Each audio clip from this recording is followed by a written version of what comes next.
Today we'll discuss,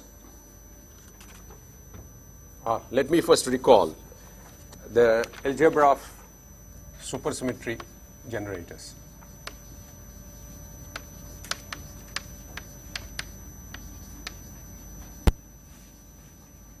Supersymmetry generators, supersymmetry charges,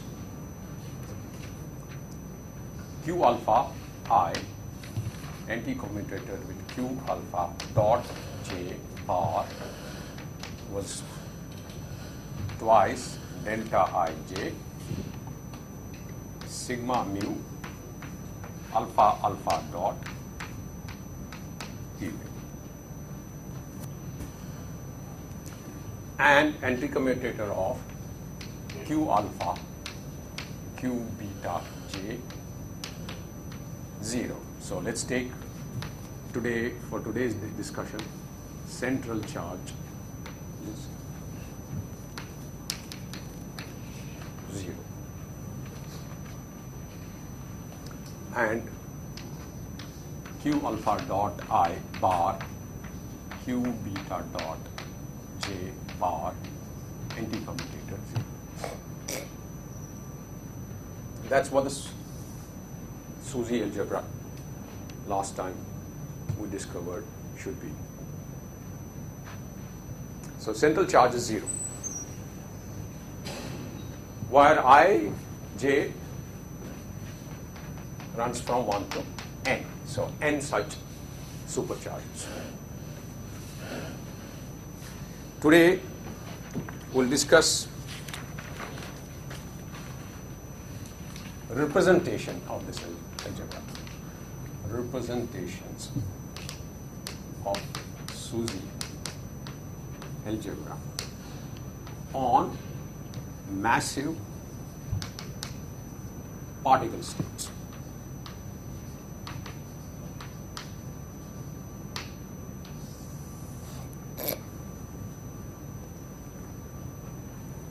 Massive particle, massive one particle states.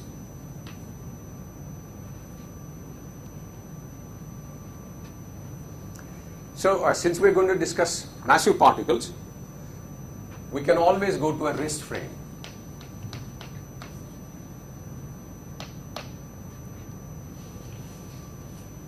Rest frame is one where the 4 energy momentum vector can be written as M0, 0, 0. It is only one component in the direction, time direction, and that is the mass in the units that we are working, c equal to 1. Velocity of light equal to 1 units.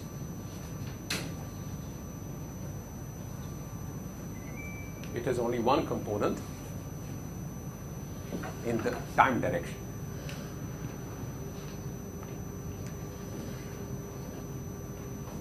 Now this vector still has some, this vector is not unchanged under Lorentz transformation because it changes like a vector in Lorentz transformation.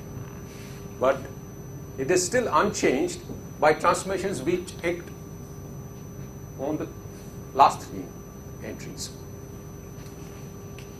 So this vector is unchanged. This still leaves invariance under SO3 rotations, which affect only the last 3 entries.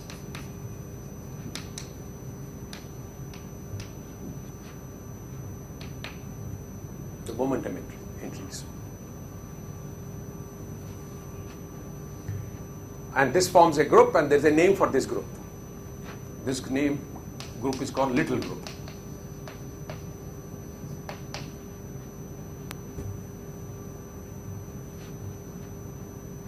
And this little group is generated by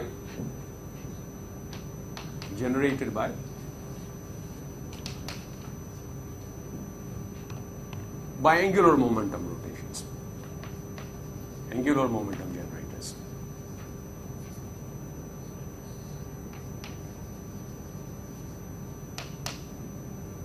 See, Lorentz group generators were M mu nu,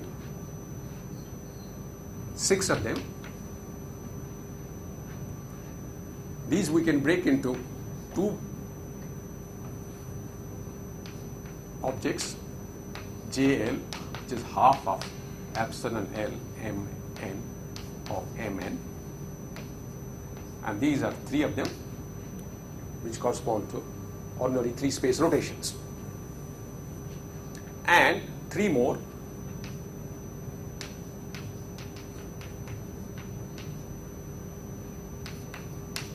which are the boosts.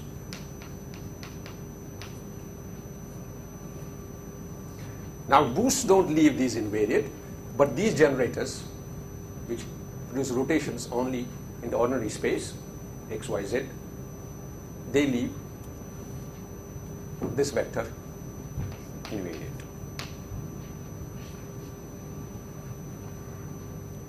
And these generators satisfy the angular momentum commutation law.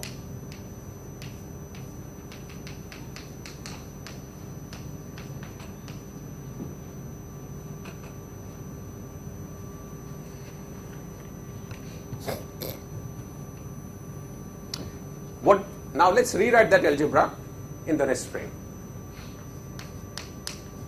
Soucy algebra.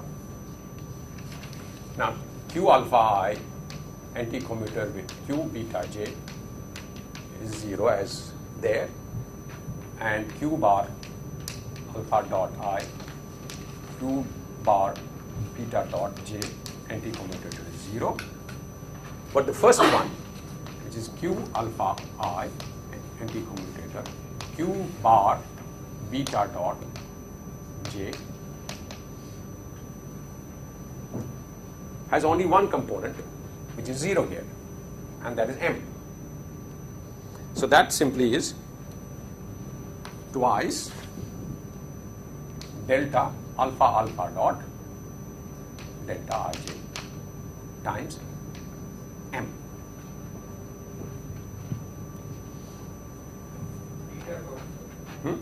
Alpha beta dot.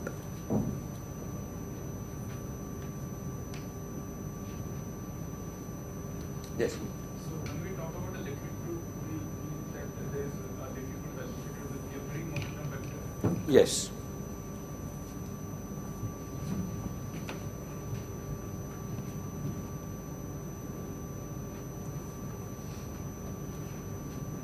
So is that clear? So for this choice, this is what the algebra becomes. We can say sigma 0 is simply a delta matrix, delta alpha alpha dot. Now let me do some redefinition.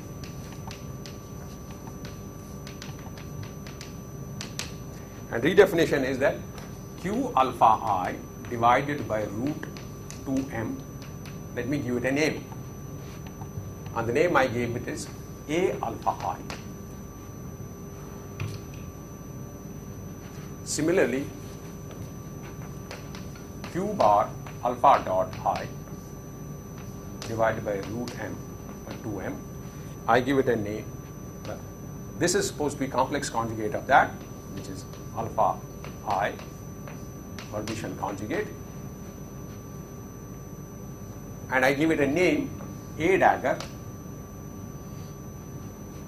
and this is alpha dot here. That's what this complex conjugation will make this index alpha dot, but I rename it alpha. So this is renaming the alpha dot index. Alpha dot takes values 1 and 2, and this new one alpha also takes 1 dot, 2 dot, and those I call now 1 and 2. Now this algebra written in terms of these new fermionic charges is that A alpha I anti-commutator with A beta j is 0, that's from here, and A dagger alpha I, A dagger beta j is 0, and A alpha I anti-commutator A beta j, A dagger beta j from here is delta alpha beta delta ij.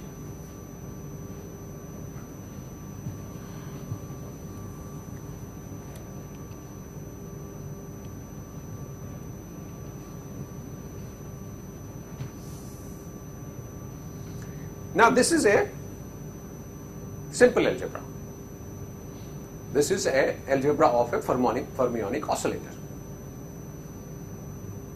Ordinary oscillators have commutation instead of anti-commutations and have the same algebra. N such oscillators, capital N such oscillators. And this is a corresponding algebra for fermionic oscillators. So I can study the representation theory of this algebra the way I study the representation of harmonic oscillator algebra. So how do I do that? I first start with a definition of a vacuum. So representation. And for that I need to define a vacuum state. Call it omega.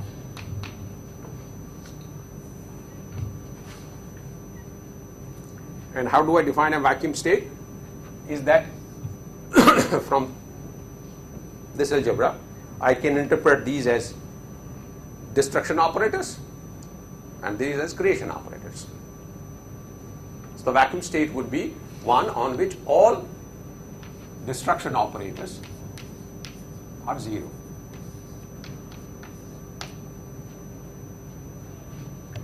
For every alpha and for every I. Alpha has values 1 and 2, I has values 1, 2, n.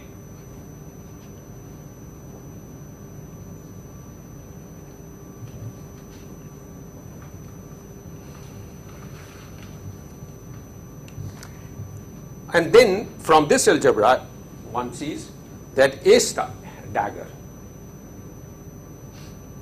will, the creation operators will create different states from this vacuum.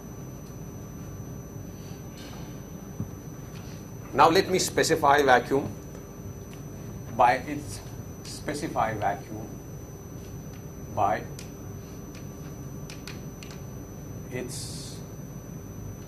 eigenvalues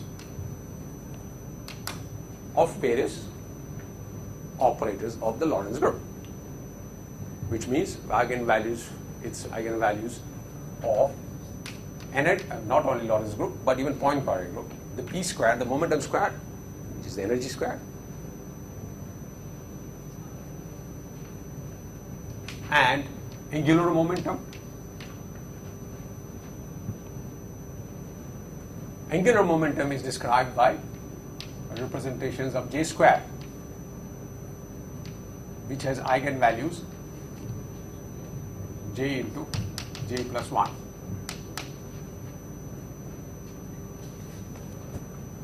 And eigenvalues of Jz, which has eigenvalues small j.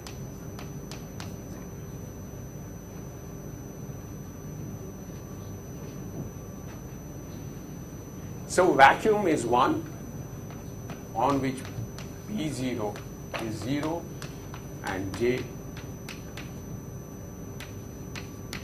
is 0.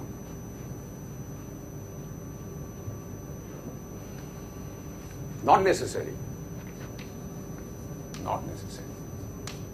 I could have a vacuum, more general vacuum,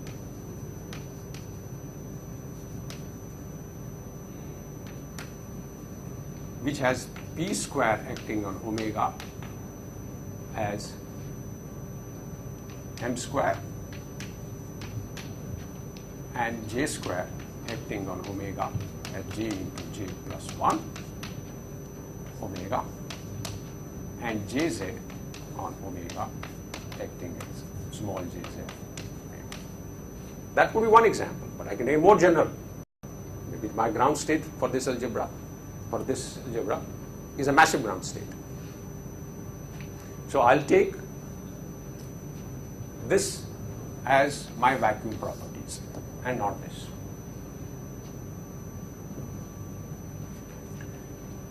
If I took this, I would be building, because p square on 0, I would be building a massless multiplier.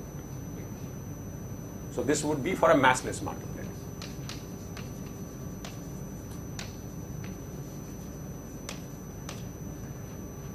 This would be a massive. I'm studying massive one particle states. So that's why I take this one, massive multiplier. So it's a vacuum, Yes. not one particle state. Vacuum for one particle states for this algebra. Omega represents one particle state or zero particle state? Omega is now a one particle state. Right.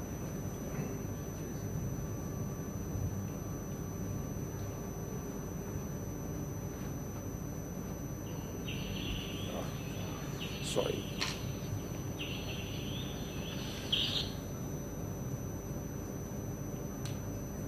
Hello?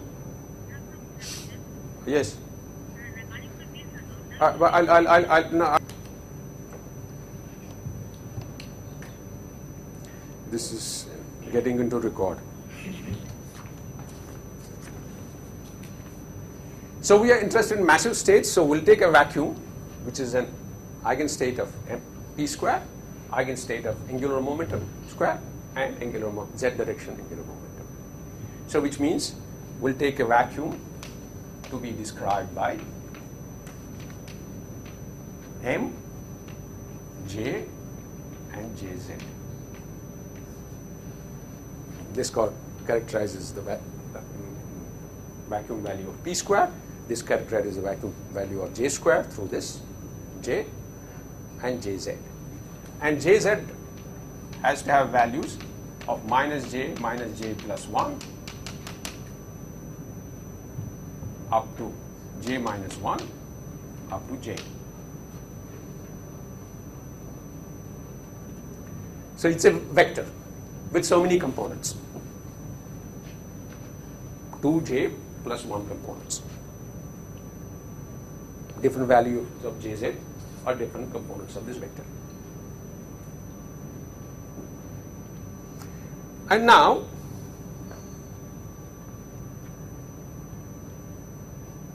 let's operate a dagger on this vacuum.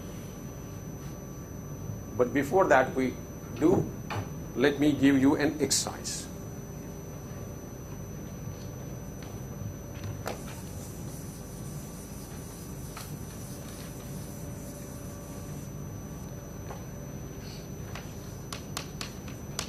Exercise. Work out the commutator of angular momentum generator JL with the supercharge. Supercharge bar, which means alpha dot. Last time we wrote how M mu the Lorentz generators, the commutator of Lorentz generators with the supercharges. From there, you go to the JL piece for it, because JL are three components of the Lorentz group. The JL, the three generators of the Lorentz, 6 generators.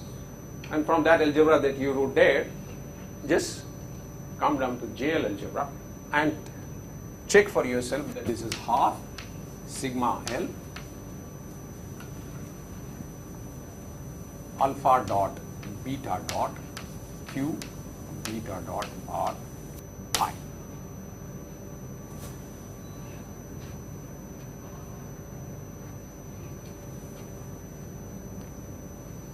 And also check JL with q alpha I is minus half sigma L alpha beta q beta I.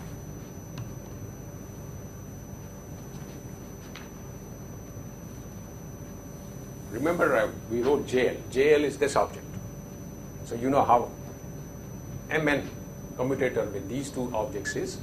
Therefore, from there you can read what JL commutator with Q bar and Q off.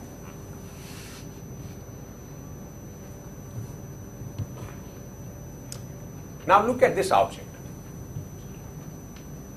This object, I'll write it in longhand as two equations. JL of Q1 dot, Q bar 1 dot.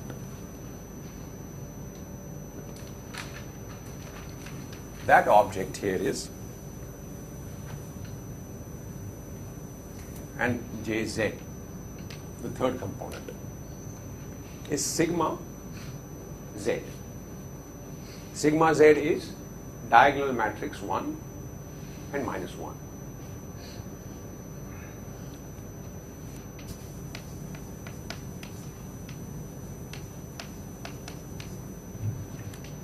So, one component here, so that gives me half of Q I 1 dot. And similarly,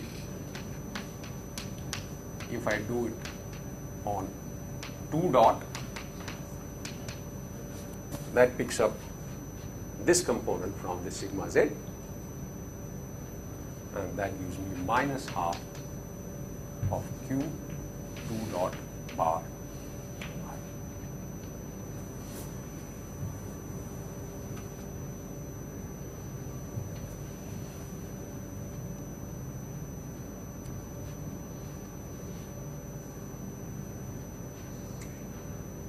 Now if I rewrite this algebra in terms of the variables A's, the fermionic oscillators and A dagger, A, what does it mean?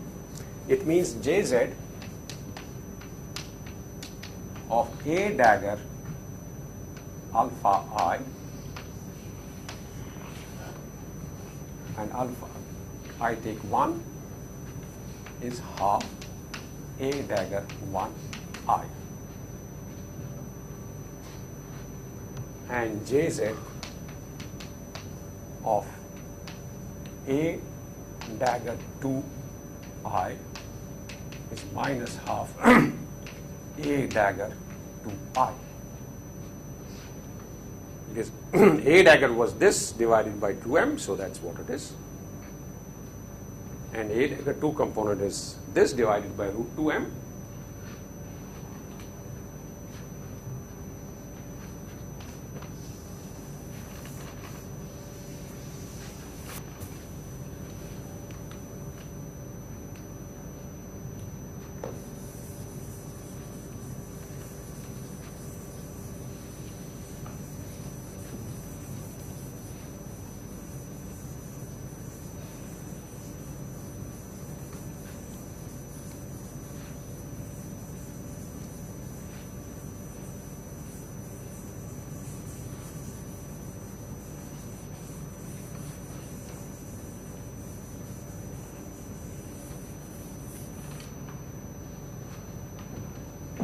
What does this algebra tell me? This algebra tells me A dagger 1 raises the Jz eigenvalue by half unit, whereas A2 dagger lowers the Jz eigenvalue by minus half, by half unit. What do I mean by that? Let me operate Jz on a state A dagger 1 I on vacuum.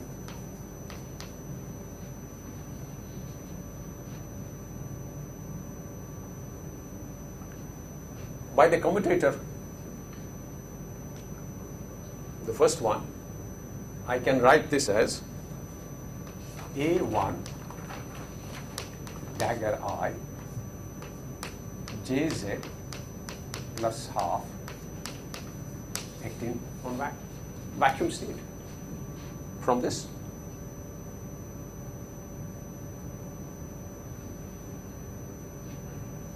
This is two terms, jz times a dagger minus a dagger times jz. Take that on this side, and that is this one. And right hand side is half. And jz on omega is 1 I dagger is small jz eigenvalue.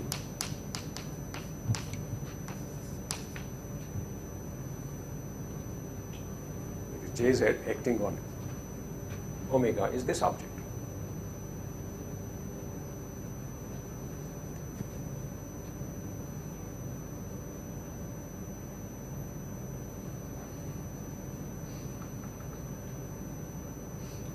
Similarly, Jz on a dagger 2i on omega is a2i dagger on Jz minus half omega.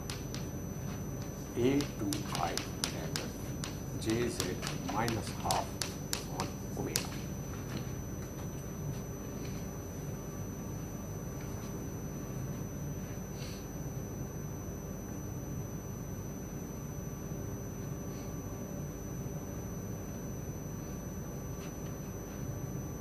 Clear?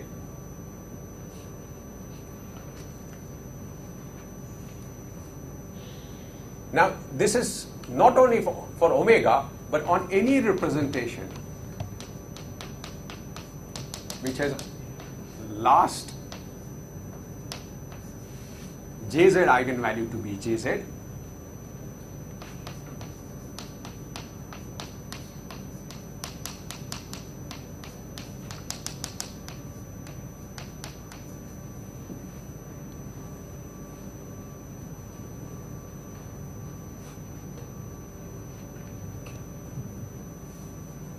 and jz on a2i dagger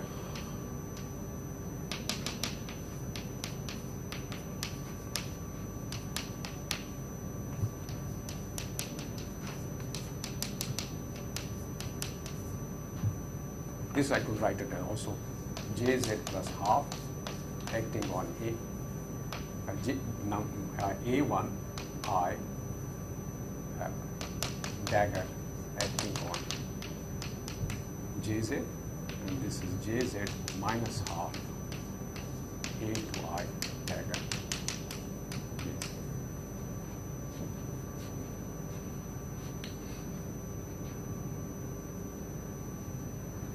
From here, what do I read? I read a dagger 1i acting on a state with jz eigenvalue jz, small jz, is a state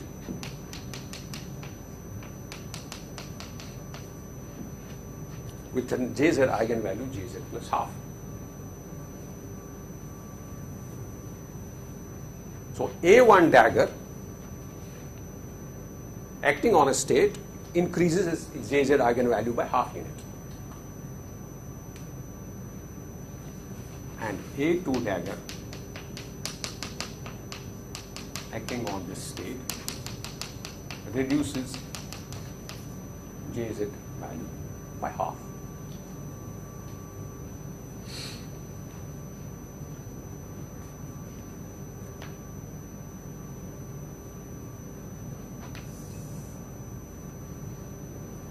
Now I can apply these a dagger, a1 dagger and a2 dagger operators on a state repeatedly. Apply a2 dagger on this. That will act on a2 dagger on this. That will reduce this jz spin by half unit. That will bring it back to jz. Right. I could act it by a1 j, where I and j are different. A1 dagger with I and j, another A1, j with I and j different. That will increase this jz eigenvalue by another half unit. So it will become jz plus 1. So repeated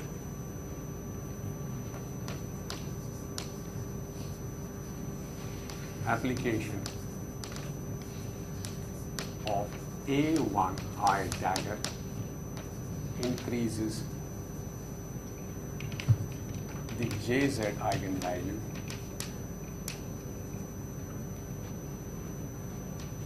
from Jz to Jz plus half, Jz plus 1, Jz plus 3 halves, and so on and so forth,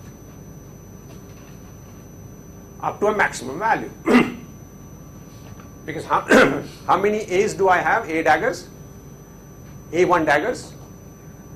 For I running to 1 to n, I have n of them. So I can apply n of them, so with the maximum value of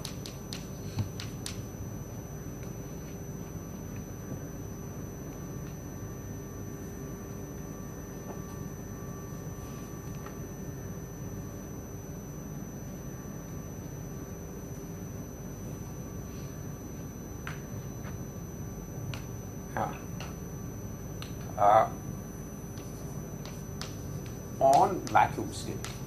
So if I start from the vacuum state, apply once, I'll get this is vacuum state, I'll get J1 plus half. Apply 2 of these oscillators, I get Z plus 1, 3 of all these oscillators, and n of these oscillators, I'll get this.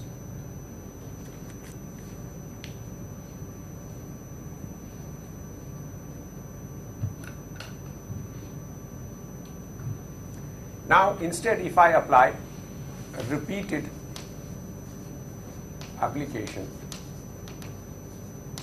of A2 dagger I on vacuum state, that will give me states with Jz minus half if I apply 1 of them.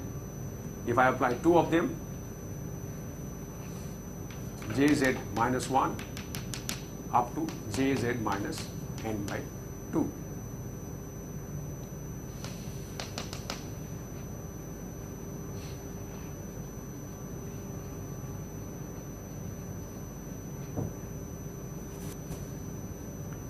This is the possible value of Jz, the lowest possible value of Jz, starting from the vacuum state. This is the highest possible value of Jz. Now, if this is the highest possible value of Jz, this is also the highest possible value of J.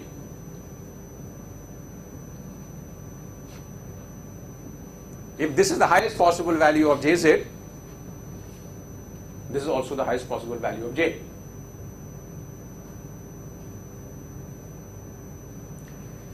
But the starting J could be greater or smaller than n by 2. If it is greater than n by 2, then the smallest value here is still positive.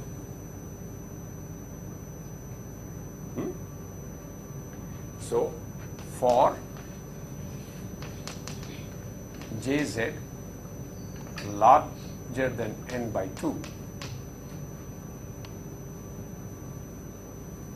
Jz is starting value for the vacuum. The starting value of vacuum, if it is greater than n by 2, then the smallest value, Jz minus n by 2, is greater than 0 or equal to 0 if it is exactly n by 2.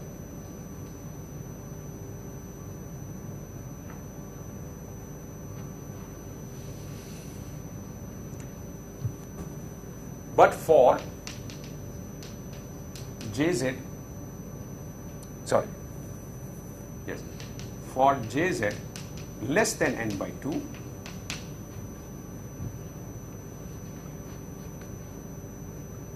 Jz minus n by 2 can be negative. All right. Then the smallest value is 0.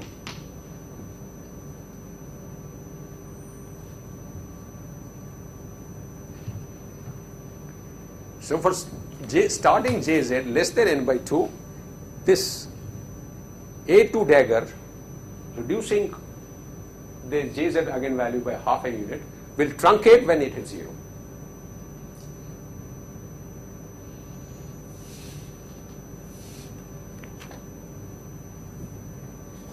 Now let me summarize these results.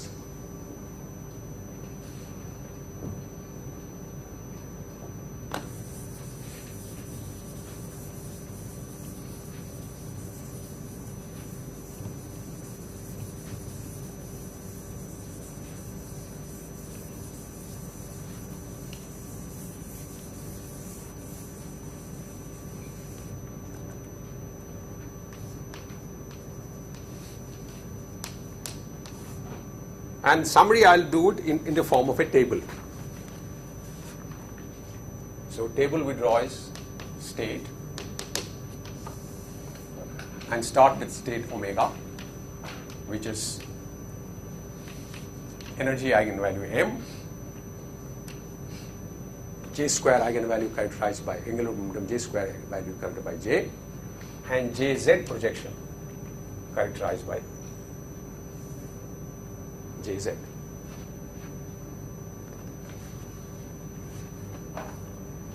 Now this object is one state. So the number of states.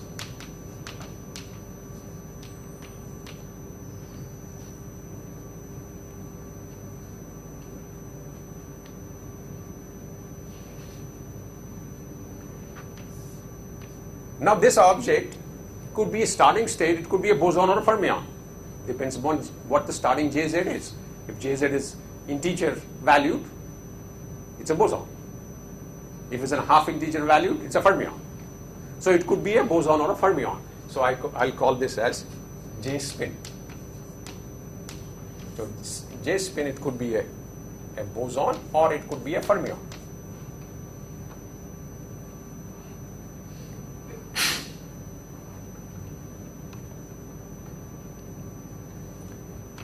And then the Jz spin. And Jz spin for this state is Jz.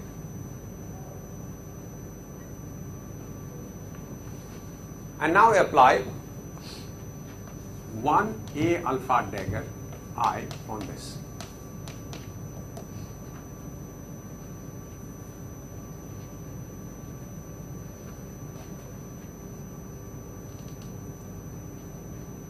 When alpha 1 dagger hits on them, that raises the spin Jz by half unit. When alpha 2 dagger hits on omega, that lowers it by 1 unit, half unit. So some of these states will have Jz to be Jz plus half, and others will have Jz minus half.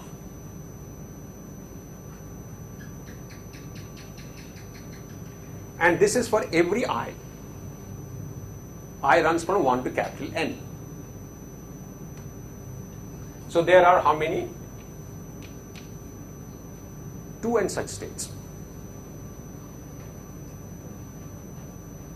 N of them carry Jz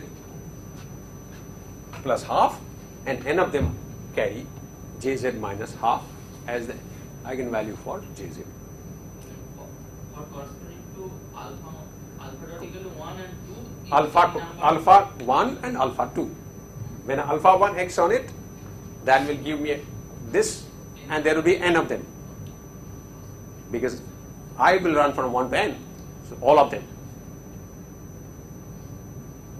And when alpha is 2, they will have this spin, and with I 1 to n, there are n of them. So this is simply C 2n1.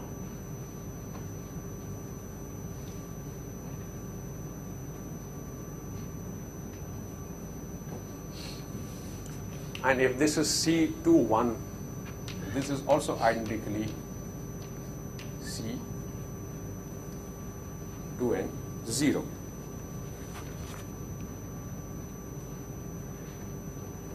Now if this was a boson, these states would be fermionic. And if this was fermion, these states would be bosonic.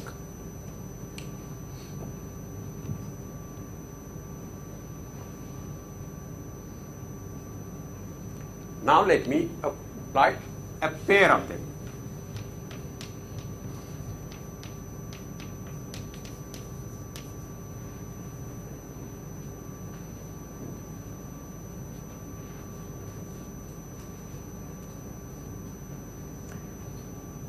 When I apply two of them, maybe I normalize them 1 by square root 2.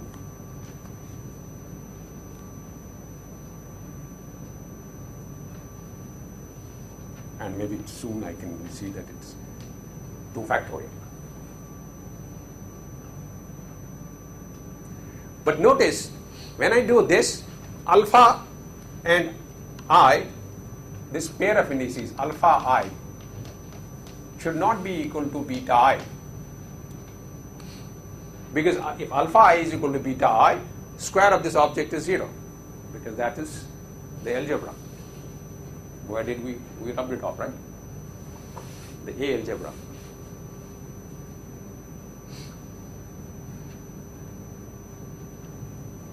So they have to be this pair of indices that I have to be different.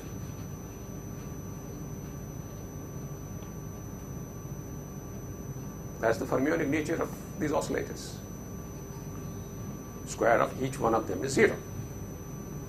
Which means square of each one of them with the same label alpha and I. Alpha means same. They cannot be 1, 1, 1, 1 or 1, 2, 1, 2. They cannot be 2, 1 and 2, 1. So either both of them, alpha, beta, have to be different, or at least one pair has to be different.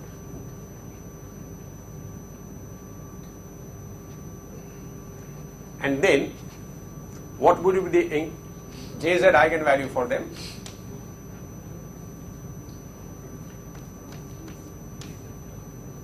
Maybe I'll write it this way. Acting on these objects, they will create 1 unit more when this is 1, 1. Alpha and beta are both 1, 1. But I could also have alpha 1 and beta 2. Right? That acting on this object, no, that will increase by half and then decrease by half.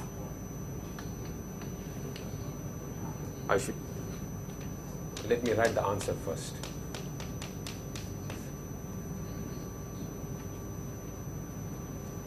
So I have here now possible values of angular momentum are 3 values: Jz minus 1, Jz and Jz plus 1. Because this one acting now can, if it's 1, it will raise it by half unit, that can be this. And if the second one is 2, that will make it. No, if it is, if this is 1, this is 1, that will give me this. If this is 1 and 2, that will give me this. If it is other way around, right? Other way around. If it is 1 and 1, that will give me this. If this is 1 and 2, that will give me this. If it is 2 and 2, that will give me this.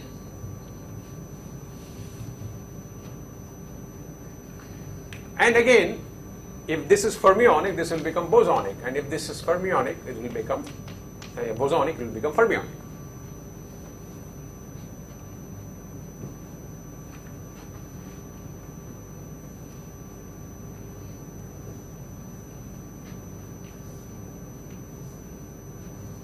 But how many of them are there?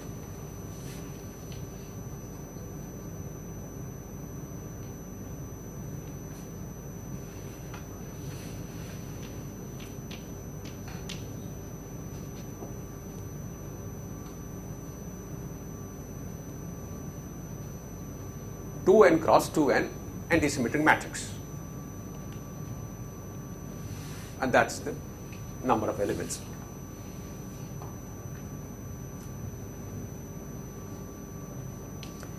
Now similarly, now I can do 3 A daggers, or then finally 2n factorial A alpha I1 dagger A alpha 1 alpha 2 I2 dagger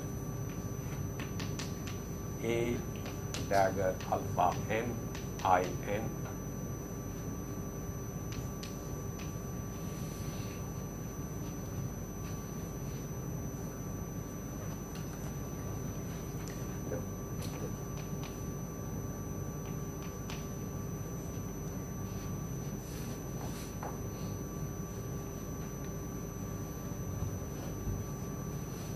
So apply these operators 2n times.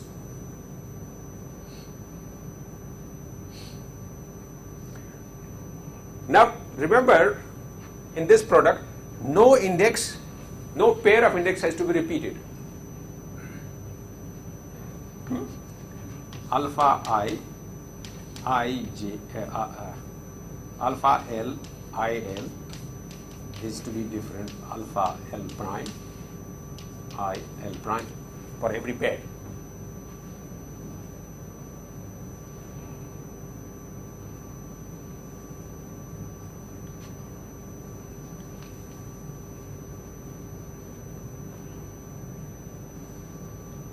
Now there,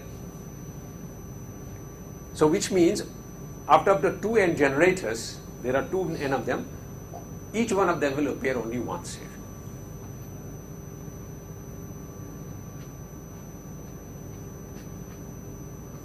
And if this one is alpha 1, this one will be alpha 2. So alpha 1 and alpha 2 will appear in equal numbers.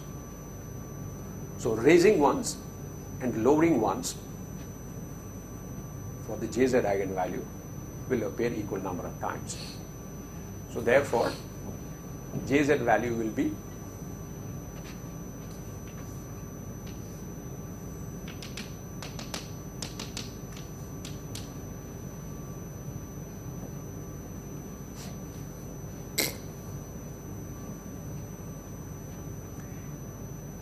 and how many states are these? Because each of the oscillators is appearing only once.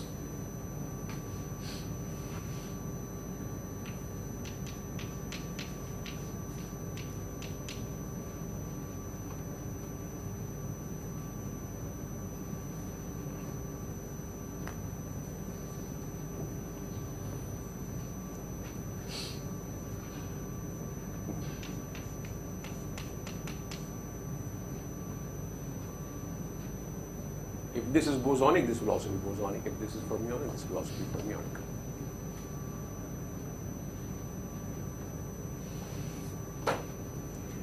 So now this is the complete set of possible states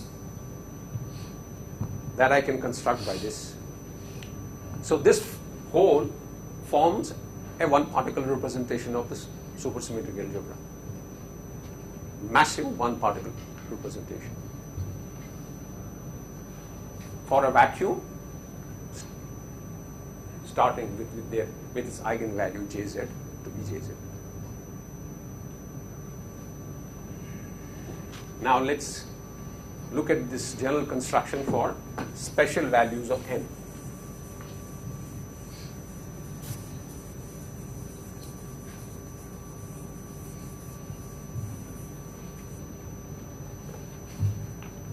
N equal to 1.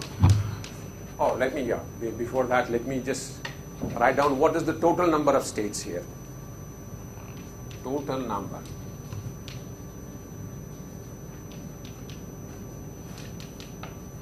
Is just simply add this up. And what is that sum? Sum of 2n Cn n equal to 0 to 2n. That's the total number of states in this representation. And this object is something that you know clearly what this is. This is a funny way of writing 1 plus 1 to the power n. Power 2n.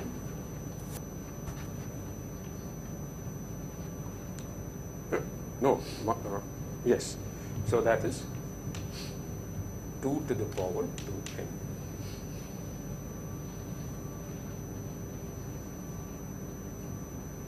So now if I take n equal to 1, then total number of states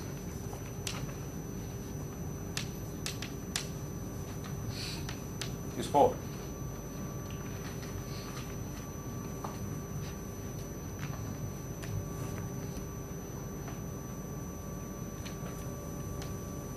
And these 4 states are, if vacuum is bosonic, then 1 bosonic, 2 fermionic, and 1 bosonic. For bosonic vacuum.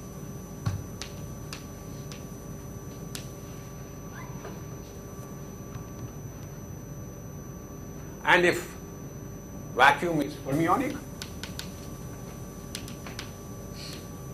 1 fermion, 2 bosons, and 1 fermion.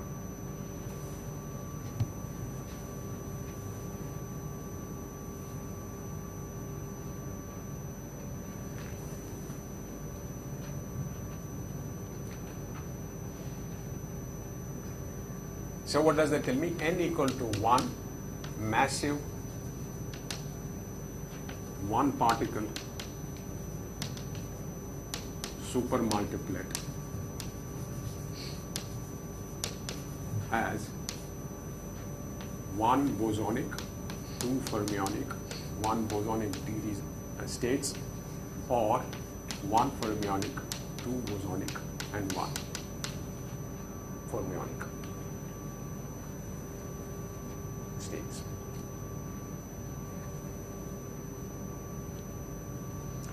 Equal number of bosonic and fermionic states. 2 bosonic, 2 fermionic. 2 fermionic, 2 bosonic. N equal to 2. Total number of states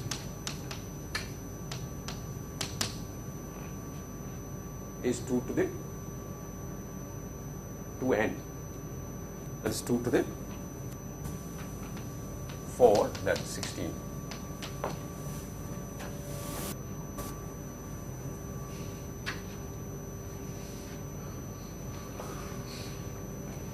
And it breaks into 1 vacuum state,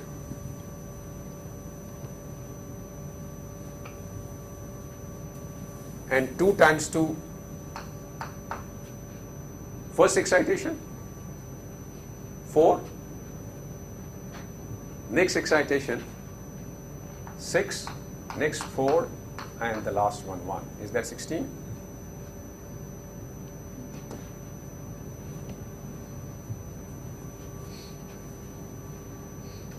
And this is bosonic. If the vacuum is bosonic, this is fermionic, bosonic, fermionic, bosonic. Or if vacuum is fermionic, then this is bosonic, this is fermionic, this is bosonic, this is fermionic.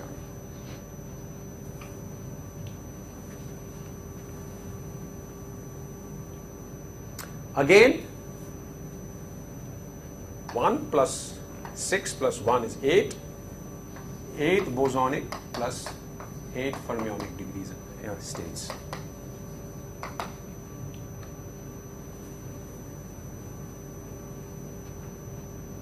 Here also, fermionic 1, 6, 1, 8, and 4 plus 4, 8.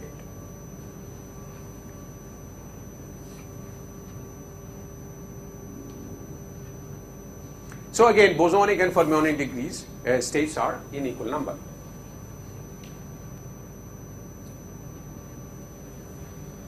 Now, n equal to 4.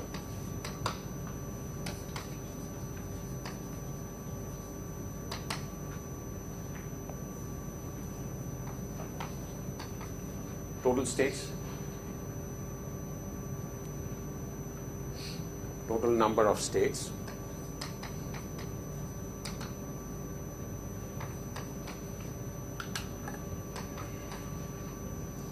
So we have one vacuum boson, one vacuum state, apply 8 oscillators on it, so 8,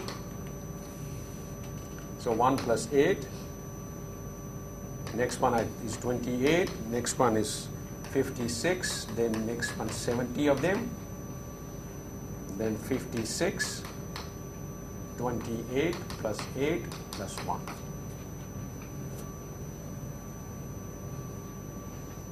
That number should add up to 256.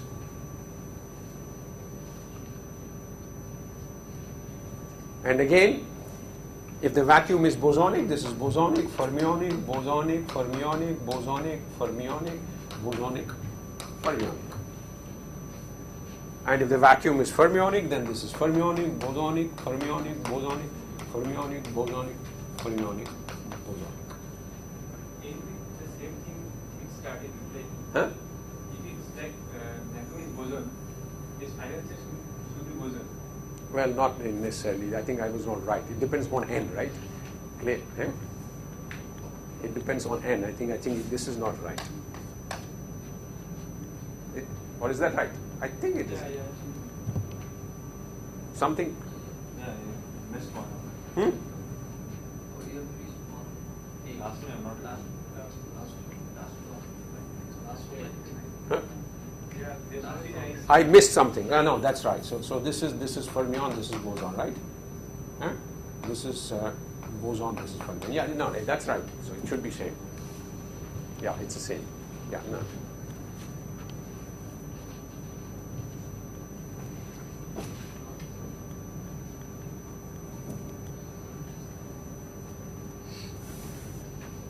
An equal number. 128 bosonic plus 128 fermion.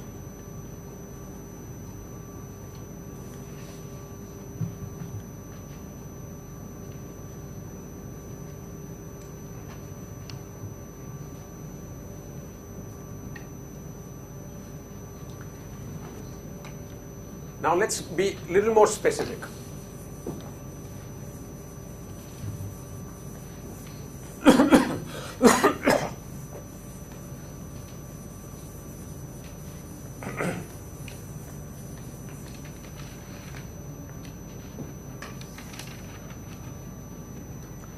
Let me take, anyway, this is an exercise, n equal to 1.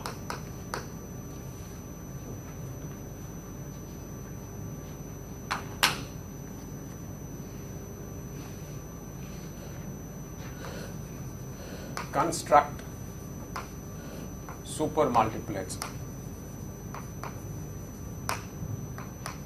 for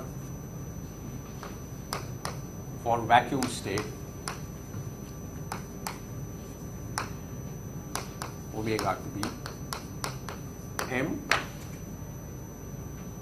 spin 0 b omega state to be mass m and half. This is the J value, this is the JZ value. J value and JZ value.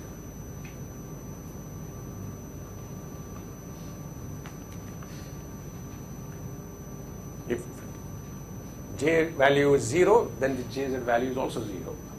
So this is the same one component state. This is a 2-component state. It's a vector with 2 components. But in fact, it's not a vector, it's a spinor. Yeah? So with JZ value plus half and minus half, with 2 components.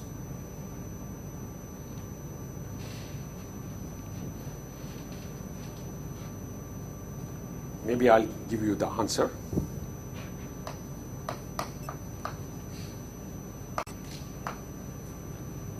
This is the scalar vacuum, the first one.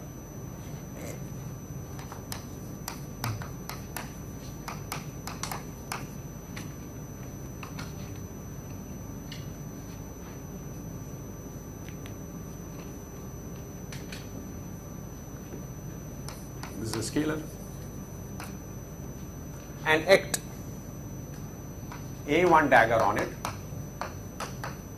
half.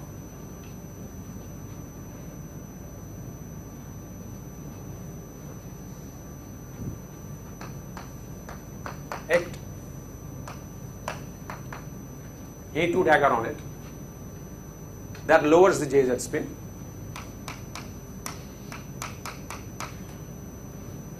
Is minus half, and if JZ is minus half, J value is half.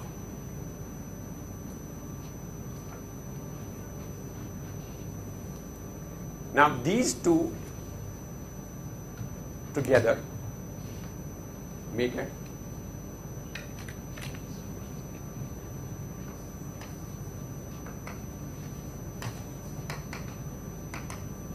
chiral spinner.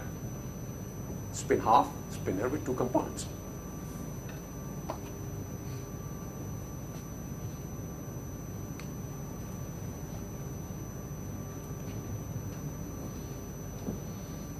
Chiral, because if you remember, these daggers were with alpha dot indices, in fact.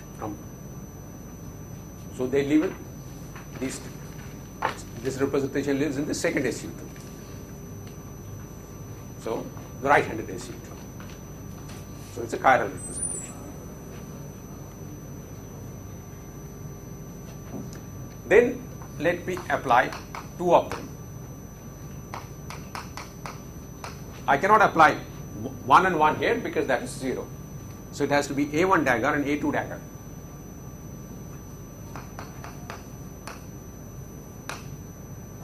This raises, this lowers and this raises by spin half.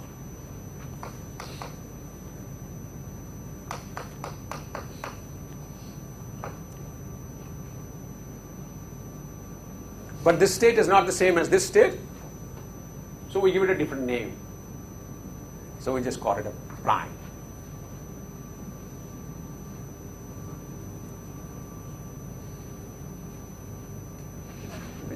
This is not an omega state, it's an omega state.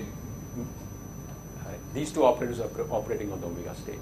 So it's a new state, but has J value 0 and JZ value 0. Huh? So it's a different state. So give it a name prime, so that to distinguish it from this one. But that's again a scalar.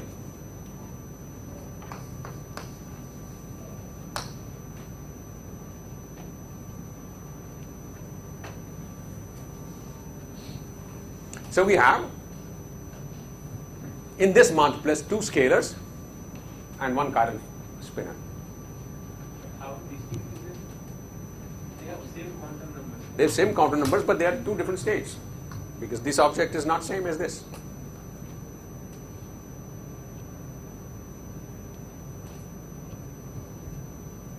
This state is orthogonal to that state.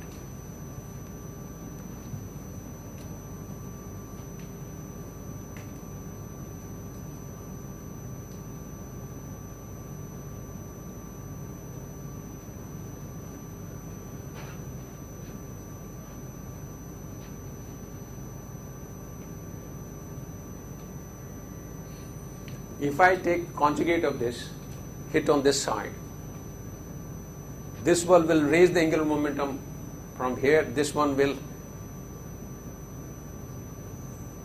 one of them will decrease, one of them will increase. So they are orthogonal to each other. So this is a different state. They are orthogonal, then there must be some addition operator for which the eigenvalues would not be the same for either of these two states. What sort of admission operator would that be? Why? Sir, we know that if we have two states and if their eigenvalues are not the same for any admission observable, then the two states are orthogonal to one another. If I apply A, not a dagger on this, this kills it. If I apply A on this, that doesn't kill this state.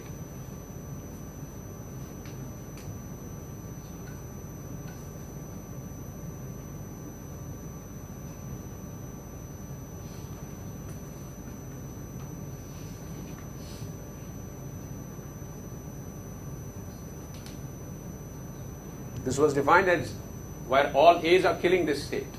A doesn't kill this. A lowers this. A will acting on this will convert into this state.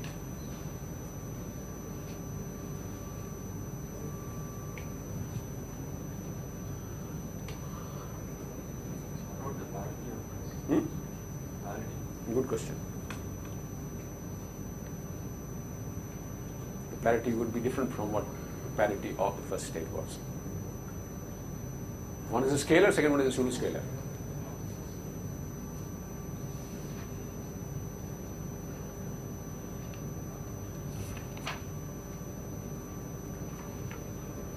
So what do we have? Now we have a multiplet of a scalar, two scalars, and one chiral spinner. Chiral spinner has 2 degrees of freedom.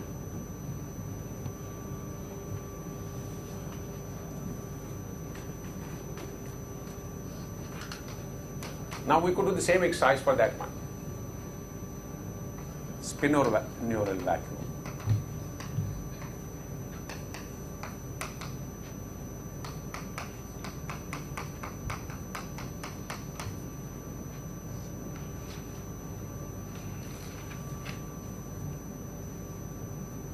So this is a spinner.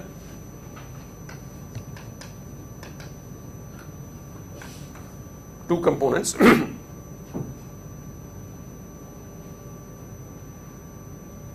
it be in different order? A2 dagger and A1 dagger. That doesn't matter. A1 dagger gives the omega state. A2 dagger that gives the omega state. Or,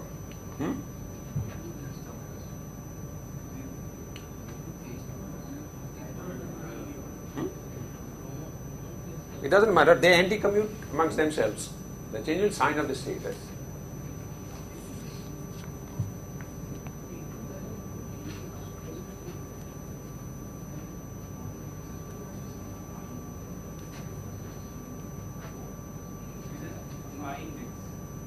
I is 1 and 2. Oh, sorry. You see, this is.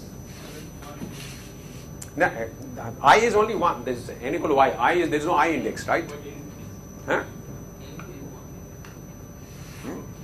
This is the alpha index, alpha 1 and alpha 2, because there is no I index, n equal to 1.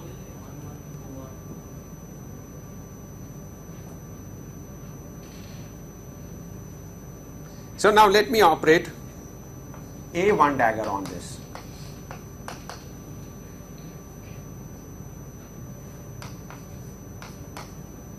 Well, so now let me call them omega plus and omega minus, two components of. And let me operate A1 on omega plus. Omega plus is the plus sign, and A1 was the 1. No, A1 was the 1 that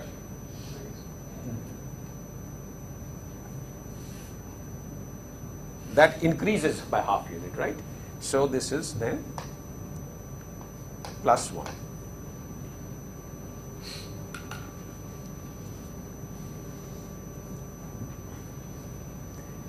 And A2 dagger on omega minus,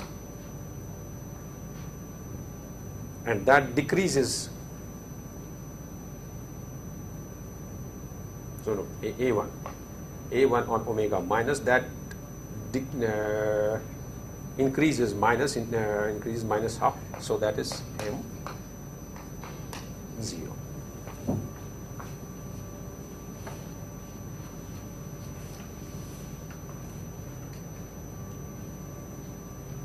A1 dagger increases half, omega minus is the minus half, so therefore JZ spin is 0. A1 dagger on omega plus half increases it, so JZ value is plus 1. Now let me apply E2 on omega minus, omega plus. Omega plus is plus half. A2 dagger reduces it,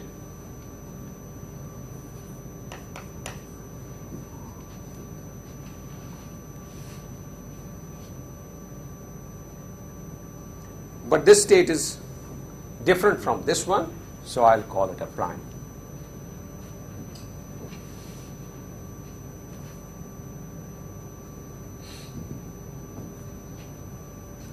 And A2 dagger on omega minus is half, this reduces it, so this is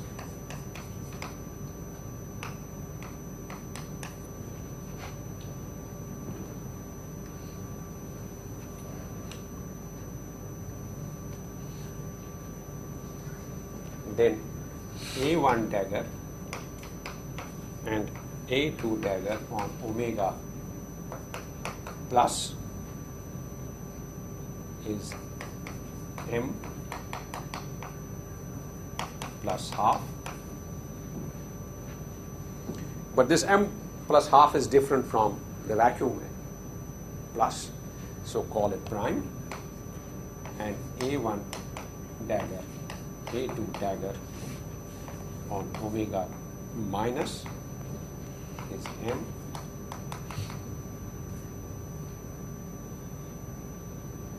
minus half,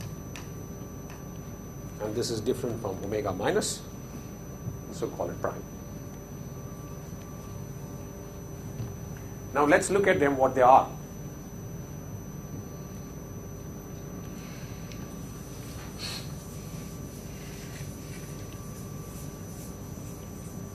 Oh, we have crossed time. All right, we'll just close with completing this exercise.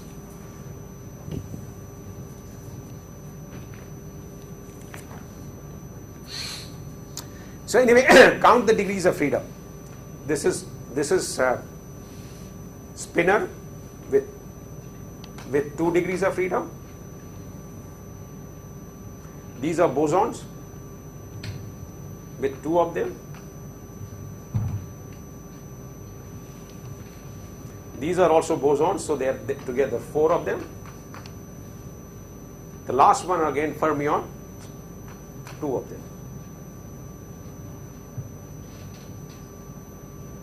So equal number of bosons and fermions. But as representations of the Lorentz group, what do they look like? So as representations of Lorentz group, the omega plus and minus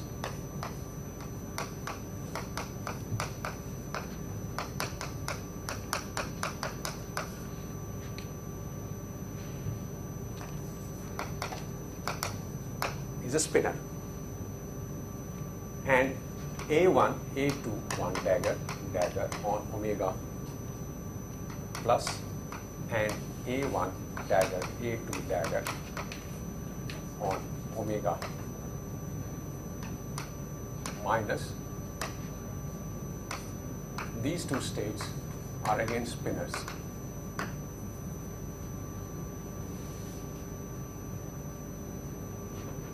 The first one, the starting one, omega, the vacuum, and the last one. And then what about these 4 states?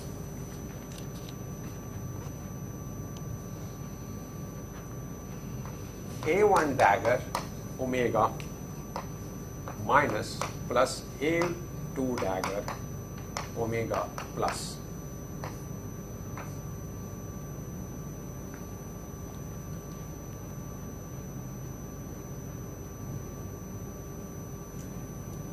So this is also spinner, so let me give it a name, M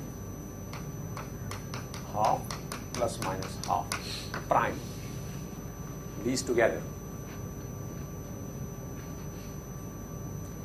Now this object is A1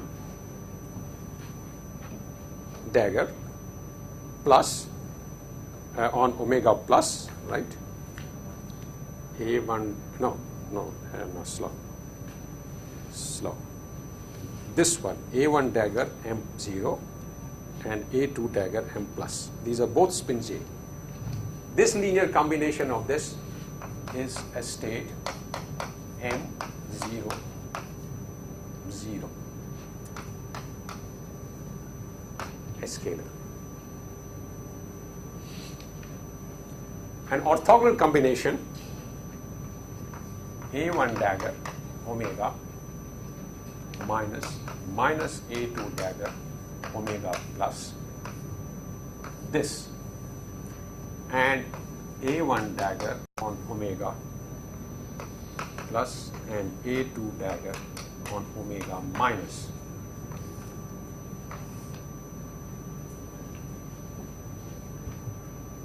A1 dagger for omega plus, this is spin plus 1.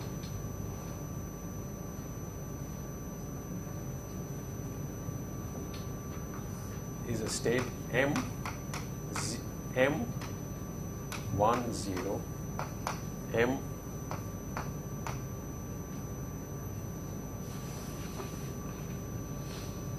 A1 dagger on omega plus, A1 dagger omega plus is M1 plus 1 M1 minus A2 dagger on omega minus A2 dagger on omega minus, where is it? So these three together form a spin 1 representation.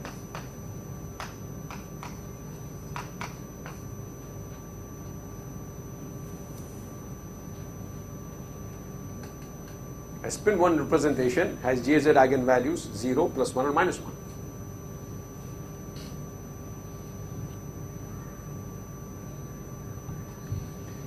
So these states as representation of the Lorentz group are two spinors, one scalar and one vector. Two spinors have 2 each degrees of freedom.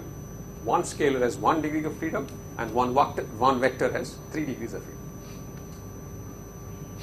So 4 bosonic plus 4 fermionic.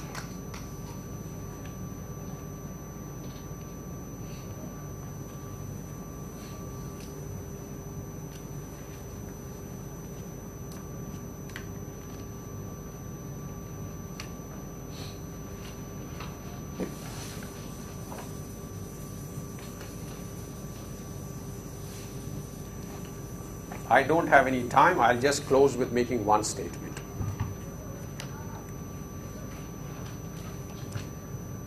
For renormalizable massive theories,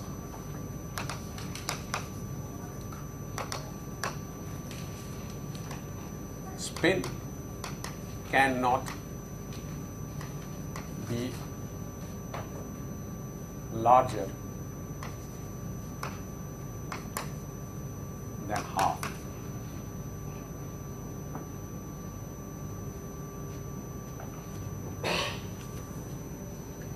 Because we know massive spin 1 theories are not renormalizable.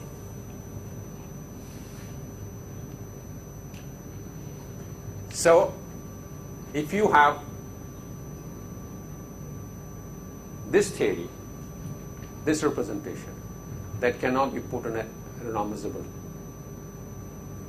theory. This, the first one, can be put in a renormalizable theory.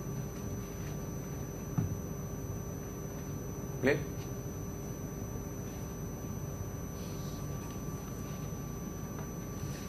So for n equal to 1,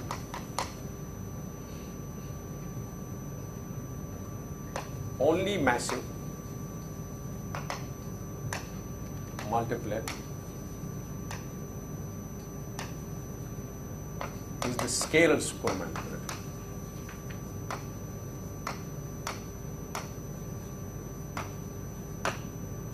Which is this one. It contains a chiral fermion,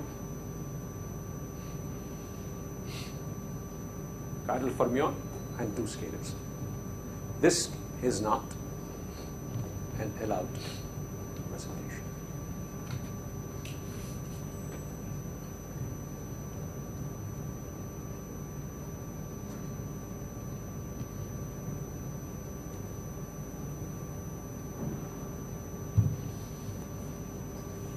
So that's it. I think we'll close it and we'll discuss massless representations next time. 4 dimensions. 4 dimensions. We're doing 4 dimensions.